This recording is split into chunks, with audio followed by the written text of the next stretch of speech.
오늘 주시는 하나님의 말씀은 하박국서 3장 17절이 되겠습니다. 하박국 3장 17절 말씀 17절부터 19절까지 함께 읽겠습니다. 다 같이 읽습니다. 시작. 비록 무화과 나무가 무성치 못하며 포도나무에 열매가 없으며 감람나무에 수출이 없으며 밭에 먹을 것이 없으며 우리의 양이 없으며 외양간에 소가 없을지라도 나는 여호와로 말미암아 즐거워하며 나의 구원의 하나님으로 말미암아 기뻐하리로다. 주 여호와는 나의 힘이시라. 나의 발을 사슴과 같게 하사 나를 나의 높은 곳으로 다니게 하시리로다. 이 노래는 지휘하는 사람을 위하여 내 수금에 맞춘 것이니라. 아멘. 여러분, 한 해 잘 오셨습니다.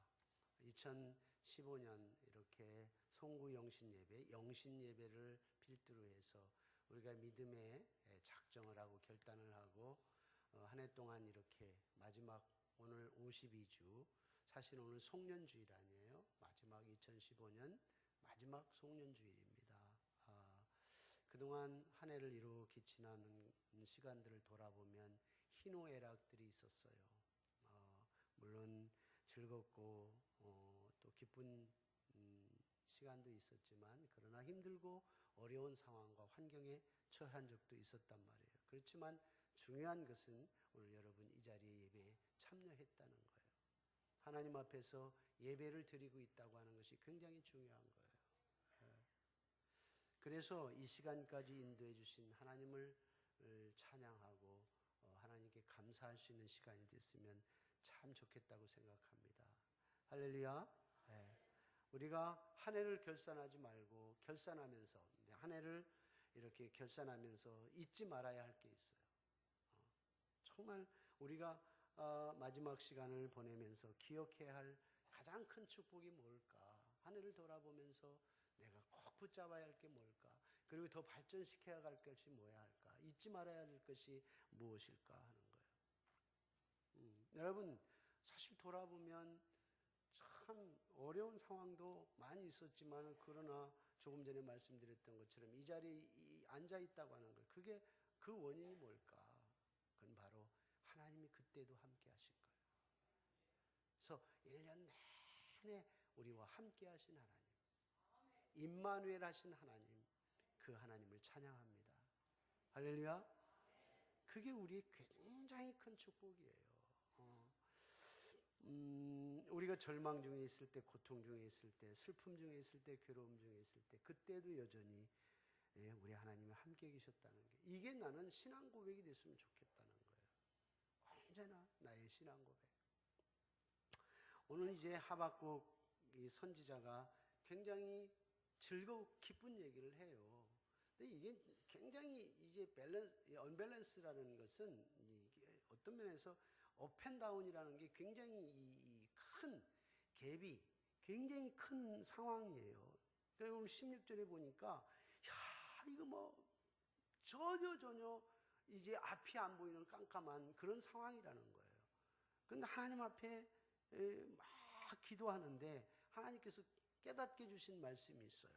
상황을 보면 이런 거예요. 16절인데 제가 읽지는 않았지만 내가 들었으므로, 하나님께 들었다는 거예요. 내 창자가 흔들렸고 그 목소리로 말미암아 내 입술이 떨렸도다. 무리가 우리를 치러 오는 환난 날에 그 주변에 무리가 이제 쳐들어오는 거예요. 제국이, 세계를 제패한 대제국이 이제 자기 나라를 쳐들어오는 거예요. 이게 풍전등화의 상황이라는 거죠. 우리를 치러 오는 환난 날에 내가 기다림으로 썩어지는 것이 내 뼈에 들어왔으며 내 몸은 내 초소에 떨리는다. 이게 굉장히 시적인 거죠. 노래지만은 한마디로 얘기하면 정말 내 뼈가 떨리고 뼈 속에 뼈가 썩어 들어가고 있다, 이런 의미예요. 그런 고통이 있다는 거예요. 왜 그러냐면 그 당시 역사적으로 보면 지금 중동 지역이 그 당시 메소포타미아 지역을 장악한 제국이 바벨론 제국이에요. 신흥 바벨론 제국이 이제 약소 국가제 소수민족들을 다 정복하면서 메소포타미아를 지나서 저 다메스커스, 지금 시리아로 해서 이제는 팔레스타인까지 정복해 들어오고 있는 거예요. 지금 풍전등화예요. 이제 곧 정복당해서 이제는 전혀 희망이 없는 상황으로 가는 것을 바라보면서 이 하박국 선지자가 애통해하고 절망하면서 하나님 앞에 기도했던 부분이 오늘 16절인데 그 공포예요. 두려움이에요. 이제 망하게 된 거예요. 나라가 망하게 된 거예요. 그런데 이런 상황, 힘든 상황 속에서 하박국 선지자의 노래가 뭐냐는 거예요. 정황은 절망적인 상황이고 전혀 빛이 보이지 않는 암흑적 상황인데 그가 노래하는 노래는 뭐냐 말이에요. 무화과나무 잎이 무성치 못하고 포도나무 열매가 없고 감람나무에 소출이 없고 밭에 식물이 없고 외양간에 소가 없고 우리의 양이 없을지라도 이것도 없고 저것도 없고 저것도 없고 모든 것이 없다는 거예요. 모든 것이 없는 상황이라는 거예요. 이 상황을 정리를 해보면은 오늘 17절 말씀의 상황을 정리해보면 아무것도 없다는 거예요. 여러분 무화과 나무는 사시사철 무성한 거예요. 그게 열매가 있는 거라고요. 풍요로움이라는 거죠. 근데 열매가 없는 거예요. 먹을 양식이 없는 거예요. 포도나무 열매가 없어요. 포도나무는 뭐예요? 포도나무에서 포도즙이 나와요. 포도즙은 그 당시 음료수였어요. 음료수가 없단 말이에요. 목마름을 해결할 수 없는 절망적 상황이라는 거예요. 감람나무 소출이 없어요. 감람나무가 뭐예요? 올리브 추리하자는 그 올리브 기름을 짜내는 것이 감람나무란 말이에요. 근데 그 당시 이 올리브 기름이 없으면 불을 켤 수 있나? 음식을 만들어 먹을 수 있나? 아무것도 못하는 거예요. 감람나무 소출이 없어요. 올리브가 없는 거예요. 그렇죠. 그 당시 밭에 식물이 없고 우리의 양이 없고 외양간에 소가 없고 모든 게 전무한 거예요. 정말 살 여력이 사라져버리고 사면 초가이고 정말 어려운 환경에 놓여 있다는 거죠. 절망 중에 죽음만 기다릴 수밖에 없는 환경과 상황이라는 거예요. 그런데 그런 와중에 볼 수 있었던 것은 하늘이었어요. 하나님이 함께 계신다는 거예요. 그런 상황이라 할지라도 하나님이 함께 계신다는 거예요. 여러분은 어떤 상황 속에서 이 한 해를 지나오셨습니까? 정말 우리 주님께서 우리와 함께 하셨기 때문에 어려운 위기적 상황을 헤어나올 수 있었으며 엄청난 환난과 풍랑이 일어날 때에도 우리가 승리하면서 이 시간까지 온 거 아니에요? 할렐루야. 우리가 잊지 말아야 할 건 뭐예요? 매 순간순간 풍랑이 일어도 파도가 일어도 그리고 절망적 상황이 있어도 여전히 나와 함께 내가 하나님의 손을 붙잡은 것이 아니라 하나님이 내 손을 붙잡고 계셨던 그 놀라운 은혜가 한 해 동안 있었다는 것을 잊지 말자는 거예요. 여러분 마가복음 4장 35절부터 41절에 보면은 예수님께서 이런 제자들에게 이런 말씀을 하셔서 야 우리가 저 갈릴리 바다를 건너서 가자 이렇게 얘기를 하십니다. 그러니까 배를 띄웠어요. 그래서 배를 띄우고 갈릴리 바다를 건너가려고 한 중간쯤 갔는데 막 풍랑이 일어나는 거예요. 풍랑이 불기 시작하더니 막 파도가 일어나는데 이게 뭐 배 안에 물이 쳐들어오고 정신이 없는 거예요. 막 기우뚱기우뚱하고 배는 전복할 것 같고 물을 막 퍼내고 해도 뭐 감당할 수가 없는 거예요. 야 이제 죽었구나. 갈릴리 바다에서 뼈가 굵어서 갈릴리의 풍랑과 환란은 그저 식은 죽 먹기로 정리할 수 있었던 이 출신들이 제자들이 정신이 없는 거예요. 그러니까 예수님에게 찾아가서 예수님 보니까 저 배 뒤편 고물에서 주무시고 계시니까 막 예수님을 깨우면서 아 주님 여기서 주무시면 어떻게 됩니다. 우리가 죽게 되었습니다 라고 외칠 때에 예수님께서 일어나시면서 한마디 하신 말씀이 있어요. 그 말씀이 뭐예요? 믿음이 없는 자들아, 믿음이 없는 자들아 라고 하는 말씀을 하시면서 바람아 잠잠하라, 풍랑아 멈춰라. 그 말 한마디에 바다가 잠잠했다고 하는 말씀을 우리가 마가복음 4장에서 볼 수 있어요.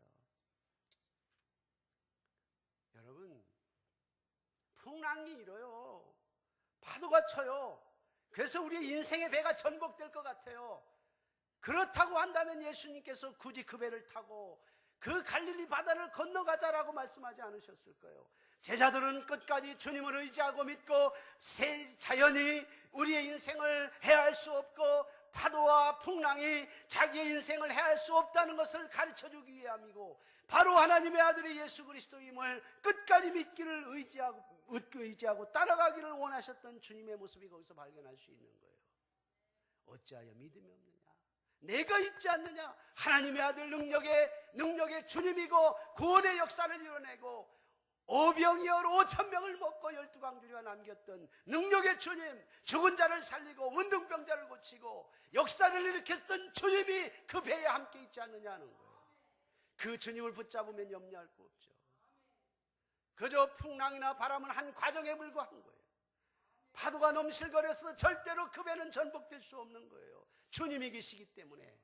여러분, 우리의 인생에 뒤를 봐주신 분이 누구예요? 주님 아니십니까? 그 하나님이 우리를 붙잡고 이 시간까지 온 거예요. 내가 잘나서, 내가 뭔가 강해서, 의지가 강해서, 결단이 강해서, 그래서 이 시간까지 든든하게 내 인생을 내가 지켜온 것 같지만 아니에요. 주님이 함께 계신 거예요. 이 모든 상황보다 크신 창조주, 모든 환경보다 더 크신 창조주 예수님을 바라보는 거예요. 할렐루야. 풍랑도 상황도 예수님을 닮아가는 장성한 분량으로 되어가는 과정을 만들어 가시는 거예요. 그래서 우리로 하여금 좁은 길로 걸어갔지만 그 길을 통해서 거룩한 백성으로 만들어가는 거예요. 그 길이 내게는 인생의 기쁨이다. 그리고 그 인생이 바로 나를 멋지게 더 거룩하게 만들어가는 그 길이라는 것을 배우고 체험하게 만들기 위한 과정일 뿐이에요. 절대로 우린 망하지 않아요. 우리를 향한 예수님의 사랑은 이 세상에 어떤 것도 끊을 수 없어요. 하늘이나 땅이나 천사자나 기품이나 높음이나 누구든지 그리스도 예수 안에서 너희를 끊을 자가 없느니라. 할렐루야. 없어요. 그냥 우리가 우리 자신을 이렇게 돌아볼 때 사람들은 대개 세 가지의 스타일, 그 삶의 스타일을 가지고 있다 그래요. 세 가지 유형인데, 하나는 사람이라고 하는 것이 환경지향적 사람, 환경지향적 인간, 이렇게 얘기를 합니다. 그래서 그걸 이런 표현을 해요. 오리엔테이션, 그러니까 다른 환경에 의해서 자기 삶이 주도되어져 간다 해서 other orientation style 이렇게 말합니다. 그러니까 이 사람은 언제든지 환경에 매여 살아요. 환경에 끌려다니고 환경에 지배당하고 그래서 환경에 그냥 연연하며 살아요. 그래서 외부 조건에 의해서 지배되고 주도되고 종속되는 사람, 이런 사람들이 있다는 거예요. 이런 한 유형의 그룹이 있어요. 혹시 저와 여러분들 가운데 이런 유형이 혹시 내가 거기에 속한 유형이 아닐까 한번 생각해 보는 거예요. 두 번째로는 또 하나의 이 스타일이 있는데, 그게 뭐냐면 자기 지식과 자기 경험적 사람이 있어요. 자기 지식적, 자기 경험적 인간이라고 말해요. 그래서 이걸 self orientation 스타일이라고 말해요. 그러니까 자기에 의해서, 자기의 지식과 자기의 경험에 의해서 자기의 인생을 주도해 나가려고 하는 거예요. 이런 사람들은 우주의 중심이 자기라고 생각해요. 지구의 중심이 자기라고 생각해요. 교회의 중심이 자기라고 생각해요. 모든 중심이 자기예요. 자기 말이 법이고 자기 말이 최고예요. 자기 지식 외에는 다른 사람의 말을 듣지 않아요. 이 사람은 내 스타일을 보면 아마 따다다다다다다 얘기해놓고 끝하고 가는 사람. 자기 말만 해. 듣지를 않아. 참 쉽지는 않아요. 언제나 자기가 기준이야. 언제나 자기가 중심이에요. 그래서 언제나 자기를 통해서 세상을 판단하고, 자기를 통해서 교회를 판단하고, 자기를 통해서 믿음을 판단해요. 그래서 자기가 주도하면서 모든 인생을 살아가는 것이 편한 사람이에요. 이게 두 번째 self orientation 스타일을 가진 사람이에요. 세 번째는 이 신앙지향적인 인간이 있어요. 신앙지향적 인간. 이런 사람을 faith orientation 스타일이라고 그래요. 그러니까 믿음이라고 하는 것이 자기 삶의 가장 중심에 포진되어 있는 거예요. 그래서 언제나 하나님께 대한 믿음을 두는 거예요. 하나님께 대한. 그래서 모든 것을 신앙적 관점에서 이해하고 신앙적 관점에서 생각하고 그렇게 살아가요. 그래서 사실은 어려운 환경이 있어도 굉장히 가볍게 넘어가요. 그리고 자기 삶을 아주 해피엔드로 이끌어갈 수 있는 지혜들이 있어요. 그 안에. 이게 참 지혜로운 거예요. 바보 같기도 해요. 어떻게 보면은. 좀 무식한 것 같기도 해요. 그런데 그렇지 않아요. 그 사람 속의 마음 속에 있는 행복이 자기중심적 삶을 살아가는 사람이 가지고 있는 행복보다 굉장히 커요. 굉장히 큰 게 아니라 훨씬 커요. 여러분, 그게 지혜로운 사람 아니에요? 그게 미련한 사람이에요? 근데 우리 교회 공동체 안에서도 이런 세 가지 스타일을 가지고 이런 유형적인 부류에 속한 사람들이 있어요. 정말 페이스 오리엔테이션 스타일이라고 하는 이 믿음 지향적, 신앙 지향적 어떤 삶을 유도하고 이끌어가는 사람들이 굉장히 지혜롭고 행복한 사람에 속하는데 많지 않다는 거예요. 여러분, 한번 우리가 어느 부류에 속해 있을까 하는 것들을 한번 점검해 볼 필요가 있다고 하는 생각이 듭니다. 우리 드림교회는 이런 신앙적 세 번째 유형적 사람들이 많았으면 좋겠다. 저는 그렇게 기도해 봅니다. 할렐루야. 이사야 43장이 뭐라고 말씀하세요? 너희가 물 가운데 지날지라도 그 물이 침몰치 못할 것이며 불 가운데 지날지라도 그 물이 너를 타지도 아니할 것이고 사르지도 못하리라 그랬잖아요. 그럼 홍해 건넜죠. 홍해를 건넜어요. 그 물이 침몰치 못해요. 요단강을 건넜어요. 그 물이 침몰치 못한단 말이죠. 그때 너희와 함께 할 것이다 그래서 하나님이 함께 계시는 거예요. 홍해를 건널 때도 하나님이 함께 계시고 요단강을 건널 때도 하나님이 함께 계셔요. 사드락 메삭 아벳느고가 7배나 뜨거운 풀무불에 던져질 때 그때에 세 사람이 던져져 있는데 4사람의 모습이 있었다고 그랬어요. 그게 누구겠어요? 그 가운데 주님이 함께 계신 거예요. 풀무불에 집어던지는 사람의 그 불이 너무 세서 던지는 사람이 화상을 입어서 죽었어요. 근데 정작 그 불에 던져진 다니엘의 세 친구는 버젓이 살아서 도는 거 여러분 아시죠? 그 불이 사르지 못하고 그 불이 태우지 못하고 왜? 하나님이 함께 계시니까. 이게 우리의 신앙 고백이에요. 여러분, 우리는 지금도 하나님 함께 계셔. 우리의 출발도 하나님 함께 계셨지만 마지막 52주 이제는 송년 2주일을 맞이할 때까지 우리 하나님이 함께 계셨음을 믿고 그 하나님 앞에 감사하고 찬양할 수 있기를 주님의 이름으로 축원합니다. 임마누엘 하나님 찬양합니다. 또 우리가 한 해를 지나면서 정리하고 우리가 기억하고 잊지 말아야 될 부분이 뭐냐? 하나님은 우리의 매 순간순간 2% 부족한 부분을 채워오셨던 분이에요. 그래서 그분은 구원의 하나님 이렇게 말합니다. 어떤 절망 속에서도 구원을 이끌어내시는 하나님. 그래서 오늘 18절에 보니까 나는 여호와로 말미암아 즐거워하며 나는 구원의 하나님으로 말미암아 기뻐하리로다. 할렐루야. 무화과나무 잎이 우성치 못하고 감람나무 소출이 없고 포도나무 열매가 없고 밭에 식물이 없고 우리의 양이 없고 외양간에 송아지가 없을지라도 나는 여호와로 인하여 즐거워하며 구원의 하나님으로 인하여 기뻐하리로다. 할렐루야. 아무것도 없어. 절망적 상황이야. 사면초가야. 그래서 해결할 방법이 없는 것 같은데 하나님께서 공중에서 우리를 픽업하신다.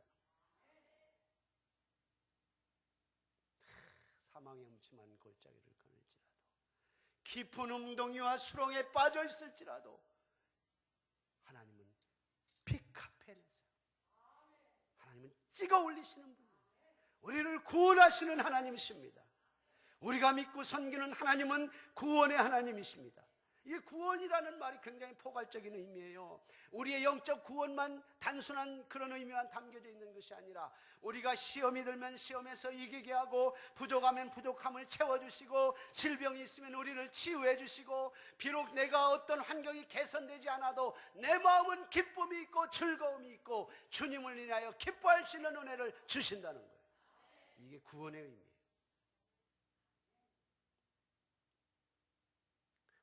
우리의 용기는 하나님을 믿는 믿음에서 나오는 거예요. 그래서 이런 말을 해요.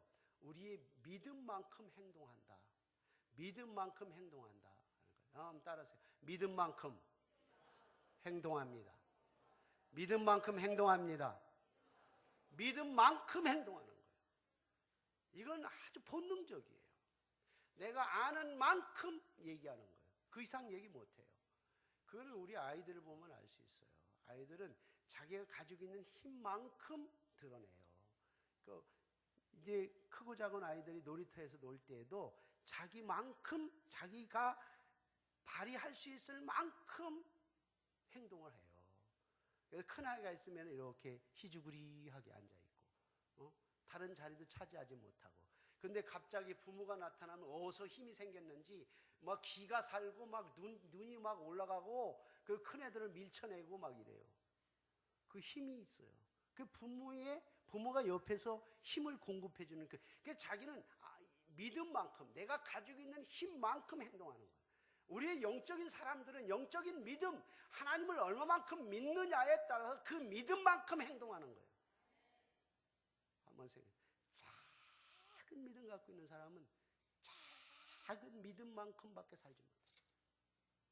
그러나 큰 믿음 있는 사람은 어떤 상황 속에서도 담대하게 행동할 수 있는 거예요. 여러분, 세상의 믿음이 뭐예요? 이거 너무 죄송하지만 누구 한 사람 국한해서 얘기하는 건 절대 아니니까 오해하지 마세요. 아주 일반 보편적인 얘기예요. 세상의 믿음이 뭐예요? 돈이죠, 돈. 부정하는 사람 아무도 없어요. 돈입니다. 돈이에요. 대부분의 사람들이 돈을 가진 만큼 행동해요. 돈을 많이 가지고 있으면 돈이 힘이 돼요. 그래서 그 돈을 믿고 힘을 발휘하면서 살려고 합니다. 그 사람이 돈이 많아지면 교만해져요. 이 어깨가 구부러지질 않고 깁스를 해갖고 이렇게 돌려서 봐. 그냥 비유적인 상징적인 얘기지만, 여러분, 우리가 돈이 우리의 힘이 아니라 주님이 우리의 힘이 되어야 돼요. 주님이 우리의 힘이 되길 주님의 이름으로 축원합니다. 왜? 그분은 구원의 하나님이기 때문에.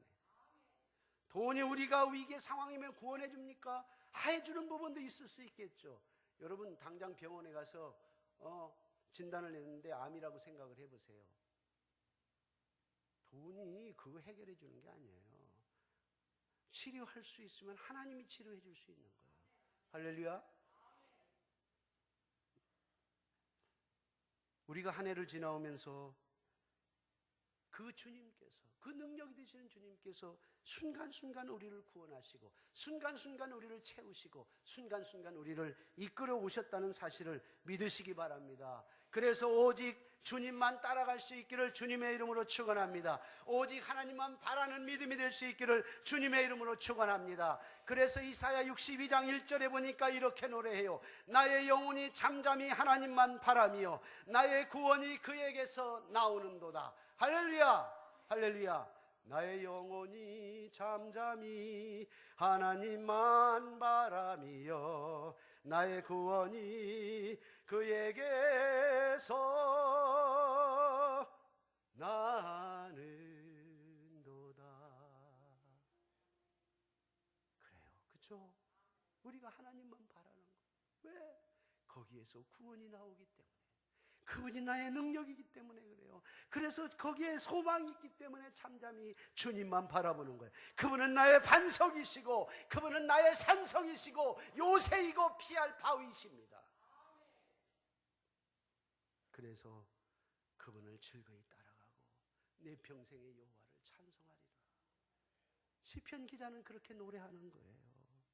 사랑하는 여러분, 사람이, 물질이, 세상의 권세가 우리를 죄에서 절망 가운데 구원해낼 수가 없어요. 오직 하나님만이 우리의 모든 절망 가운데서 구원해낼 수 있는 분임을 믿으시기를 주님의 이름으로 축원합니다. 그래서 우리가 힘들고 어려울 때 기도하는 거예요. 하나님 도와주세요.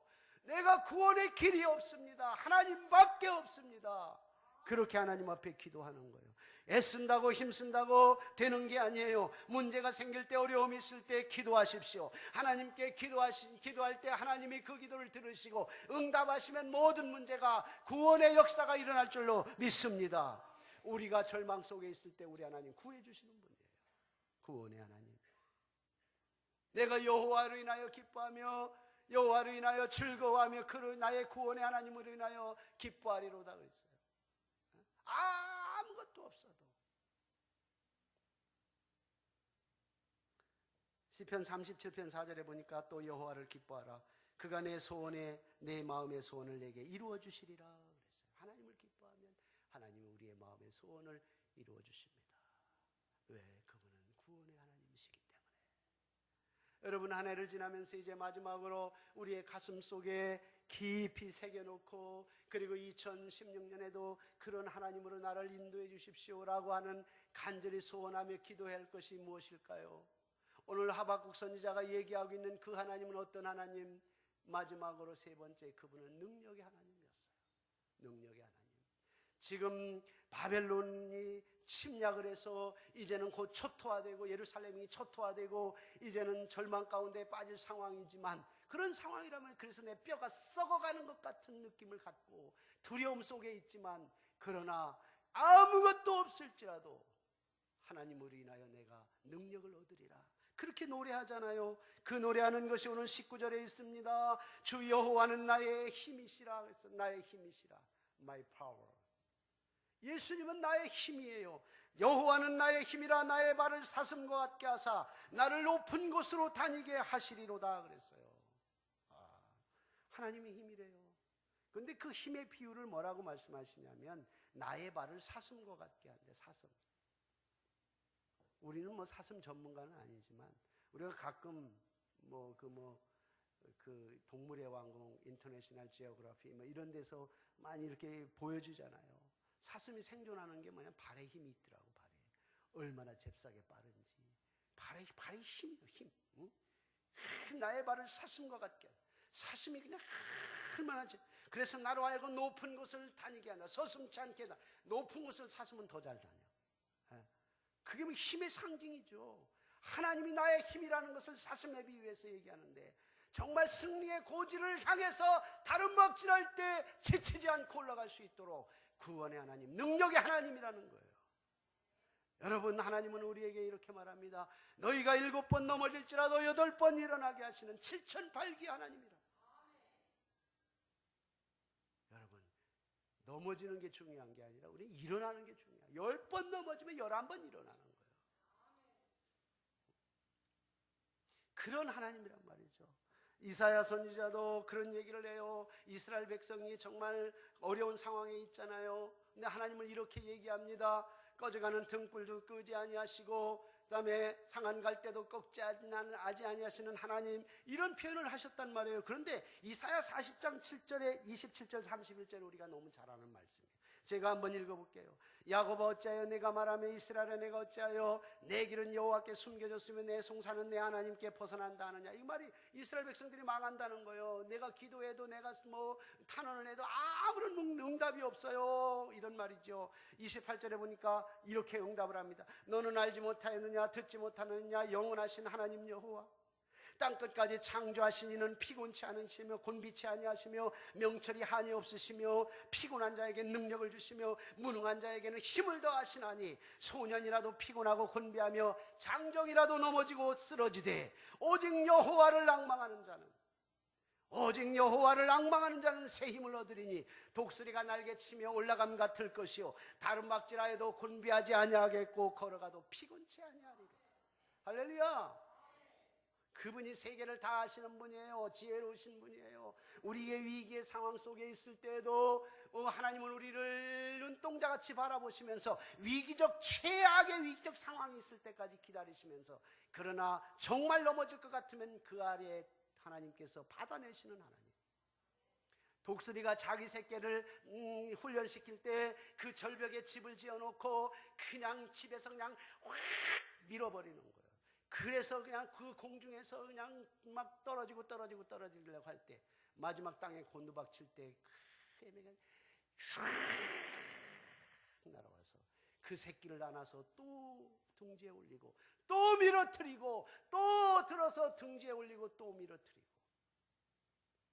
하나님은 이 연약한 우리들을 붙잡으셔서 독수리가 날개치며 하늘을 올라간 것 같이 다른 박질하여도 곤비하지 아니하고 걸어가도 피곤치 아니하는 그 놀라운 능력의 주님이시라는 사실을 믿으시기 바랍니다.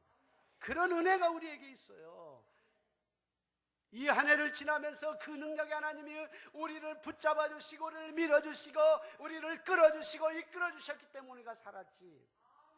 다들 뭐 지가 잘난 것처럼. 지가 잘난 게 아니죠. 하나님이 우리의 힘이 되어주시죠. 그 몰라요. 여러분, 사람 다 이 부모들 아니에요? 부모들. 자식들 부모들이 그렇게 진자리 마른 자리 갈아가면서 하나님이 이렇게 키워놨는데 다 자기가 큰 것 같죠. 저 인생을 살아보니까 50대 다르고 60대 달라요. 우리 부모가 이렇게 키웠구나. 부모의 심정이 이거구나. 제가 어제 그런 얘기를 했어요. 저희 이사해놓고 저희 집 이사했거든요. 모르셨죠?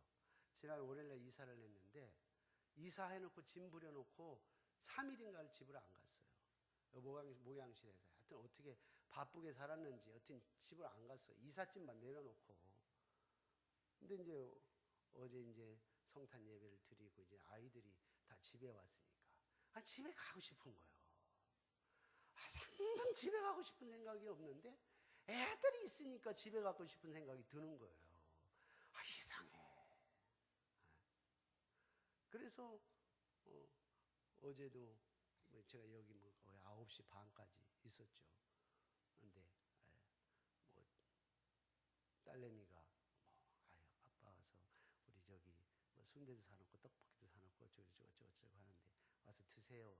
이러는데 그냥 살살 마음이 녹는 거야.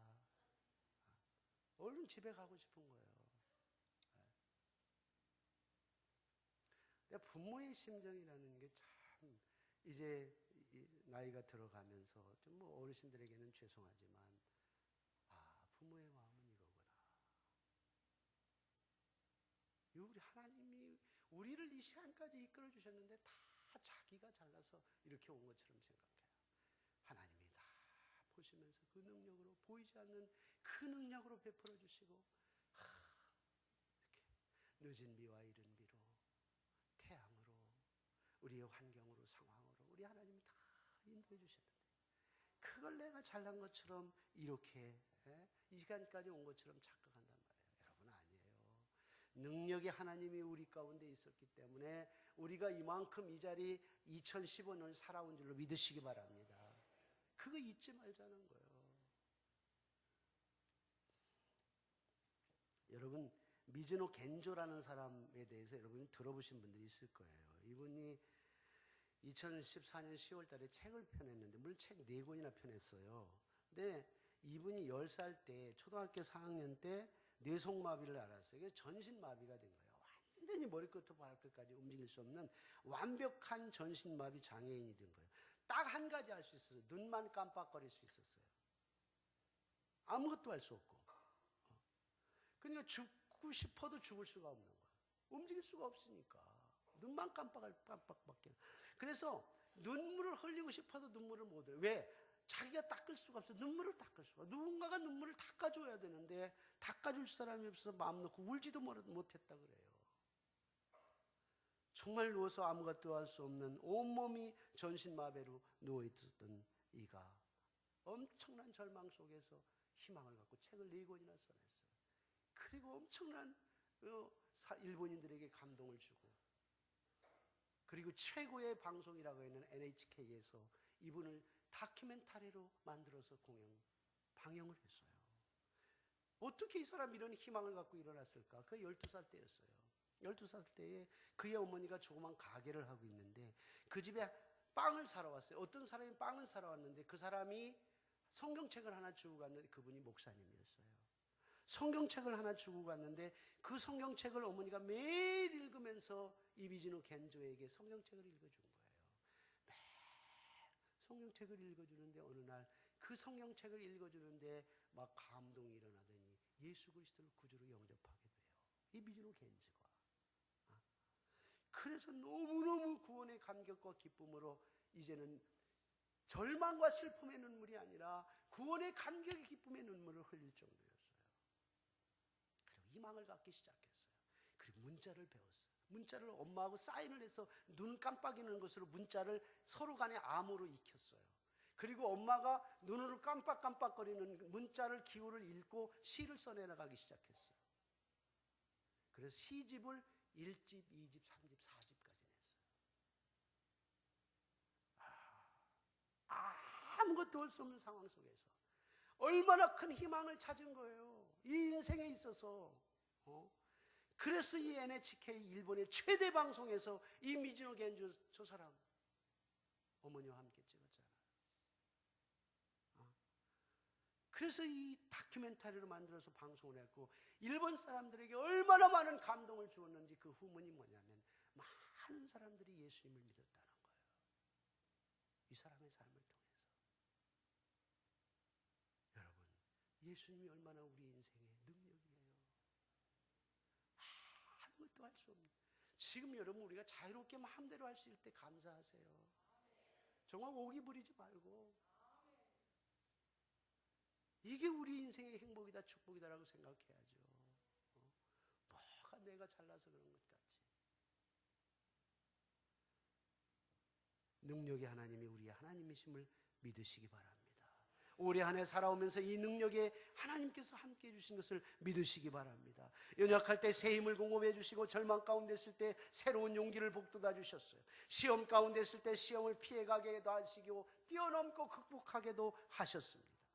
핍절을 느낄 때 풍성함으로 채워주셨어요. 영적 부유함뿐만 아니라 정말 가난해서 살림이 힘들 때에 살림할 수 있도록 경제적으로 풍성함도 주셨어요. 언젠가 한 집사님의 얘기 제가 한 적이 있어요. 우리 제자훈련 받는 집사님인데 그 어린 딸 아이하고 횡단보도에서 버스에게 이렇게 쳐가지고 심한 건 아닌데 그 친구 엄마가 보상을 좀 많이 요구를 해가지고 덩달아서 많은 보상을 받았다는 얘기 했어요. 그렇죠? 근데 다시 돌려줬다는 얘기 들으셨죠? 돌려줬어요. 운전기사에게 가서 다시 나는 이거 받을 수가 없다. 비록 내 아이가 딸이 뭐 심적으로 조금 충격은 받았지만 그렇게 엄청나게 다친 것도 아니고 내가 양심적으로 내 크리스찬인데 받을 수가 없다 해서 그 기사가 그 돈을 받고 눈물을 흘렸다는 얘기를 했어요. 근데 몇 달이 지나고 나서 그 이야기를 얼마나 참 귀한 일인가 하고 제가 오픈하면서 말을 열었는데 목사님 그 돈 다 도로 받았어요 이렇게 얘기하는 거예요. 아니 돈 다 받았어? 그러면 그 기사 아저씨가 와서 그 돈을 다 줬나? 저는 그렇게 생각을 했어요. 근데 그게 아니더라고요. 어떻게 돈을 받았냐고 했더니 사실은 그 자기 남편하고 형하고 이제 큰 식당을 하고 이렇게 동업을 하는데 이 형이 좀 부실하고 좀 밤 늦게 들어오고 또 술도 마시고 막 이렇게 해서 좀 불편한 관계는 있긴 있었는데 근데 어느 날 술을 막 그냥 이렇게 형님이 드시고 돈을 세서 줬는데 한 2배 이상을 준 거야. 돈을 줘야 될 상황에. 재미없나 봐. 본인은 하나님이 주셨더라고요. 내가 그 돈을 운전기사에게 다시 돌려줬는데 그만큼 이상을 자기에게 하나님이 주셨다는 거예요. 자기 남편의 형님이 돈을 세다가 돈을 술 먹고 세다가 100만 원을 200만 원을 갖다가 줘버려. 그런 얘기예요. 액수가 얼마인지는 모르지만 그 이상으로 주셨다는 거예요. 그런데 그의 마음속에 얼마나 기쁨이 있는지 하나님이 주셨어요. 여러분 그 사람은 하나님이 주신 거예요. 하나님이 갚아주신 거예요. 능력이 하나님이 그 마음속에 임한 거예요. 그게 얼마나 삶의 용기가 되고 힘이 되는데요. 그게 뭐야. 여러분 우리 하나님은 능력의 하나님이에요. 채우시는 하나님이에요. 이렇게 우리 한 해를 이끌어 주셨습니다. 할렐루야. 여러분 2015년 우리가 잊지 말아야 할 것이 있어요. 늘 함께 해주셨던 하나님, 그리고 부족한 2%를 부족하고 연약한 가운데 우리를 채워주셨던 언제나 우리의 전화의복과 선한 결과를 주셨던 구원의 하나님, 그 하나님을 잊으면 안 돼요. 우리가 연약하고 낙심되고 절망될 때 우리에게 능력을 주시고 에너지를 주입시켜 주시고 그래서 우리의 절망의 자리에서 벌떡 일어나게 하셨던 능력의 하나님, 그 하나님이 2015년에 우리와 함께 보이지 않게 때로는 살며시 때로는 정말 보이게 그렇게 함께 하셨던 하나님이십니다. 그 하나님 잊지 말아야 돼요. 2016년 내도 여전히 그 하나님 함께 하시는 하나님 함께 하옵소서. 그리고 나에게 구원을 베풀어 주시는 하나님, 아직도 부족한 부분이 있습니다. 채워주십시오. 우리가 간절히 기도해야 할 대상이 되어야 하고, 또한 언제나 우리에게 부족한 부분을 능력으로 채워주셔서 왕성하게 절망을 희망 가운데 이끌어갈 수 있는 믿음의 하나님 붙잡고 힘차게 나가는 거예요. 할렐루야. 우리 주님께는 그 하나님이 살아있는 하나님, 은혜의 하나님, 늘 풍성하게 이렇게 임재하시는 하나님이 될 수 있기를 주님의 이름으로 축원합니다. 축원합니다. 은혜로우신 우리 아버지 하나님, 오늘도 우리와 함께 해주신 그 하나님을 생각합니다. 2015년 마지막 주일을 보내는 이 송년주일에 하나님 우리와 함께 하셨습니다. 그분은 나에게 언제나 순간순간 채우셔서 구원에 이르도록 하셨습니다. 뿐만 아니라 우리가 부족할 때, 나약할 때 능력을 주셔서 우리를 힘차게 이끌어 주셨음을 고백합니다. 그 하나님을 찬양합니다. 그 하나님 앞에 기도할 수 있기를 원합니다. 2016년에도 이 믿음 변치 않고 붙잡고 나갈 수 있도록 우리 드림교회를 축복해 주시옵소서. 예수 그리스도의 이름으로 기도하옵나이다. 아멘.